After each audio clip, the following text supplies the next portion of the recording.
Hi everyone, it's me, Spring, the fiber enthusiast, and welcome to the channel. Today's going to be a little different. Generally speaking, for those of you that have been here for a while, you know Monday, Tuesday, and Wednesday I release stitch tutorials, pattern tutorials, or even a what is it and how does it work. Well, you're actually seeing my face, not just my hands today. Gonna do something a little different. I've never told my crochet story. So we're going to start with a crochet this week. As I normally do on Mondays, I kind of do a crochet something on Monday. And then here lately, Tuesday has been lamp working, so that'll remain the same. Wednesday is knitting, or usually knitting or something close to that. So I probably will do my knitting story on that day. But today is crocheting. So I figured I would tell you all my story on crochet. It's not overly exciting, but nevertheless, I have been asked, how long have I been crocheting? And, what was the first thing you ever made? And that type of stuff. So I would like to give some answers. And if you would like to respond in the comments section with some of your crochet story or your whole crochet story, I would love to hear. I like sharing those stories because that's how you learn about each other. And sometimes when learning things about each other, you find similarities, and it's more than just the yarn. So let's go back a little bit in time, and we're going to go back 40 plus years. I was 5, and my mom was either sewing or getting ready to knit something. I don't remember the exact as to what she was doing, but she was, needless to say, working on something for one of us girls, my sister or I, to wear or something for us to use. Everything had a purpose. There wasn't anything just made to make. It was always, it had to have a purpose, and cutting out that time to make things was very difficult for my mother. My mother was a CICU nurse as well as ER, and she would stay for multiple shifts back to back. So she didn't have very much time at home, and when she did, we were normally at horse shows, football games, things like that. Time was very, very sparse and very limited, very limited. I would sit next to her so that way she could keep an eye on me when I was that age. And she would say, if she was going to knit something, she would hand me a skein of yarn. And while she was working on something else, I would be balling up this skein of yarn. Because at that time, most everybody balled up their yarn prior to working with it. Now, that's not a common practice anymore. I don't know why.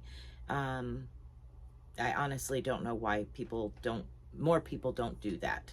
But I know for my sake, it depends on what I'm doing as to whether or not I ball it up or I cake it up. Most of the time, if I'm working on projects, I will cake it up and make it easier because of yarn barf and stuff like that. I'll work from a skein a lot of times when I'm working on the camera, but most of the time I do cake it up or ball it up if I'm working on something and just put it in my bag. But back to Mom and I. So I would sit on the floor and I would ball up these skeins of yarn for her project that she either is taking to the hospital to work on her lunch break or downtime, or late at night when she's at the house and can't sleep. So that was basically it. Well, after I balled the skein of yarn, if she didn't have finished what she needed to finish, Busy Bee Spring needed busy work. So that's when she taught me how to finger crochet a chain. That's when it started. So she taught me how to finger crochet a chain, and I did that. Now I did chains and chains and chains and chains forever and ever, it seemed like. And then eventually I learned how to do a single crochet, which I didn't know was a single crochet.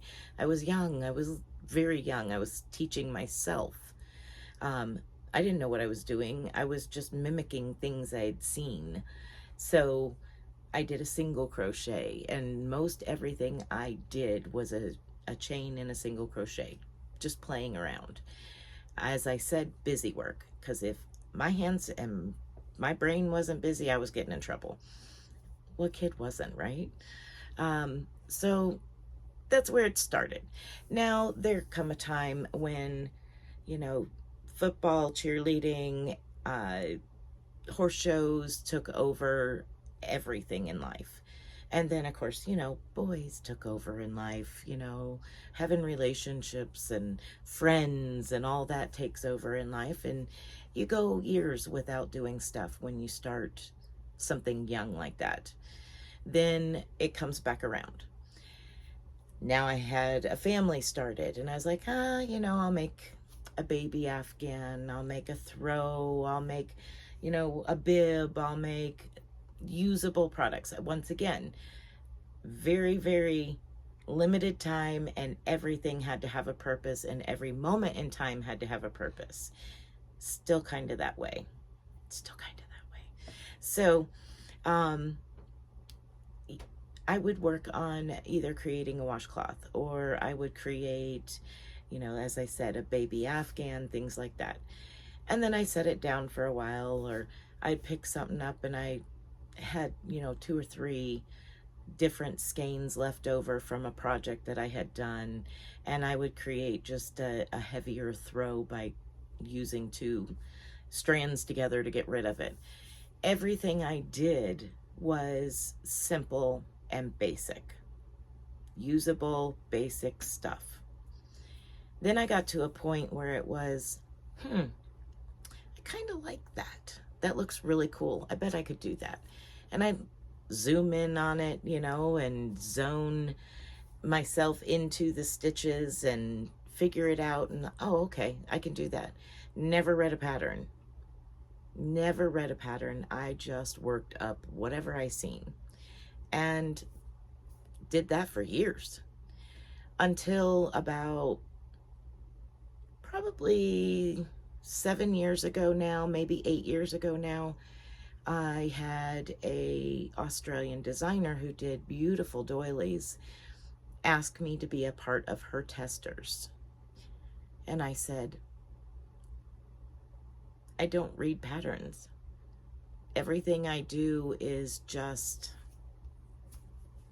me whipping it up. I don't read patterns. And she said, I'll teach you. So through testing for her, I learned how to read patterns. So that moved me to a new level, because then I was able to start putting numbers together and start figuring out how things really worked, more so than just an Afghan or a washcloth or something like that. I really started putting a lot more into crocheting and designing versus just a double crochet or a treble crochet or something like that. So that's where it turned to that, the designing. Well, then it turned into YouTube, and here we are. The end of this month, June 26th, is 3 years since I put up my very first video on YouTube. It is private now because some of the things that I said in it, I realized was not good now that I'm beyond 1 or 2 people. So I did make that video private, and all it was just an introduction. Me, these are the things I'm working on, this is what I do, basically. But my personal information that I gave on there, I didn't realize at the time how much personal information I gave, so I made that private. But anyway, we are now on YouTube. 3 years this month, And almost 3,000 subscribers later, not far away from it. When we hit 3,000, I am having a giveaway. There will be 3 different prizes. But we're getting there, all in due time, one step at a time. So I make, garments and stuff like that now, and more involved things. I do a lot more as far as crafting than I used to do. And I'm always adding stuff to it, as those of you who have been around for a while have seen. But anybody that's new, I have added glass making. I have added making whorls for drop spindles. I have added lots of different elements to the craft room.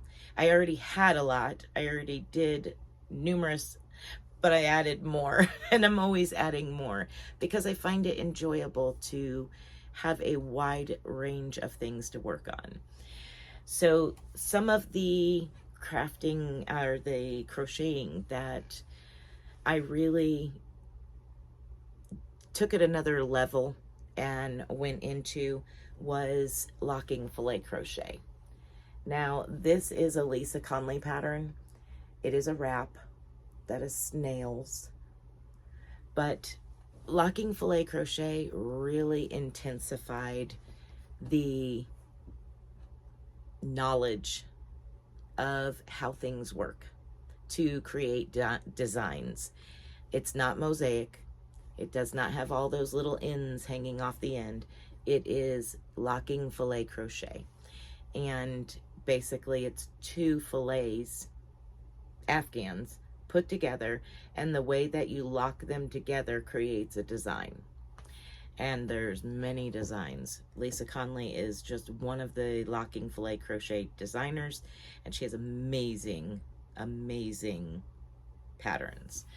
But that was one of the items that I've made recently, not recently, probably in the last 4 years. And it's just a step up from your basic double crochet, single crochet, treble crochet, and it's worth it.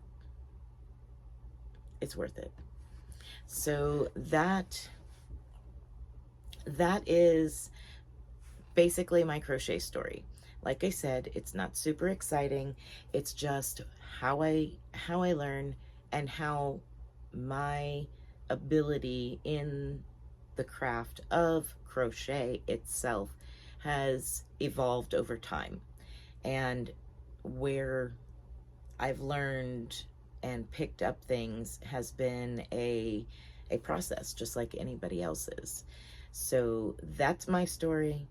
I hope that you enjoyed hearing a little bit more about my story, and I hope that you will share your story with us.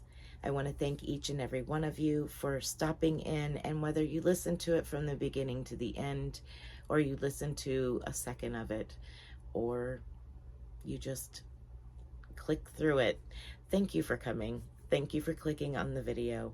And if you leave a thumbs up and a comment, I greatly appreciate it. It does help our algorithm, and it helps other videos like your favorite pattern tutorials get seen. So thank you very, very much for being here and being an inspiration to me to continue to improve my skills so that way I can share new things with you. All right, everyone, be blessed. Be a blessing, and until next time, bye for now.